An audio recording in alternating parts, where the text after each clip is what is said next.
मावळ लोकसभा मतदारसंघातील निवडणुकीसाठी होणाऱ्या मतदानाची तयारी पूर्णतः झालेली आहे आणि आपण बघतोय की कशा पद्धतीने कंट्रोल रूम जे तयार करण्यात आलेलं आहे, इथून सगळ्या जे पोलिंग बूथ आहेत त्यावर नजर ठेवली जाणार आहे। त्या व्यतिरिक्त सुमारे 18,000 कर्मचारी पोलीस बंदोबस्त यासह सगळीकडे तैनात असणार आहेत।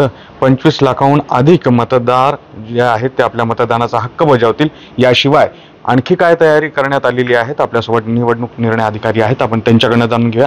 सर, खरं तर मागील महिनाभरापासून तुम्ही तयारी करता आहात। मतदानाचा टक्का वाढवणं ही महत्त्वाची जबाबदारी तुमच्यावर आहे। काय तयारी पूर्ण झाली आणि काय आव्हान आहे?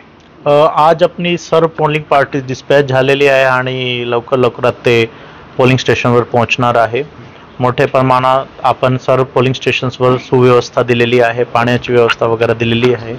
ऊनमुळे जे थोडासा मतदार कम होता, मला वाटते की आता पाऊस पडल्यामुळे ते पण आपल्यासाठी थोडं चांगलं झालेलं आहे आणि मला वाटते की मागच्यापेक्षा यावेळेस जास्त मतदार मतदान केंद्रावर येणार आहे, आपली टक्केवारी जास्त होईल याची पण मला अपेक्षा आहे। अर्थातच होम वोटिंगही पार पडलेलं आहे आणि खास करून मतदातांना काय आव्हान असणार आहे होम वोटिंग बद्दल सांगा। होम वोटिंग ऑलरेडी आपली संपलेली आहे। 311 फॉर्म आमच्याकडे आले होते, त्याच्यापैकी 288 लोकांना आपण घरी जाऊन त्याची वोटिंग केलेली आहे। त्याच्यामध्ये 85चे वरचे वय जे लोक आहेत त्यांनी मतदान केलेलं आहे। तसेच जे आपले PWD वोटर ज्याला म्हणतो, पीपल विथ डिसेबिलिटी, त्यांनी पण सोबतच वोटिंग केलेले आहे। सर, खरं तर या निवडणूक प्रचारादरम्यान आचारसंहिता भंगाच्या अनेक तक्रारी तुमच्याकडे दाखल झाल्या होत्या।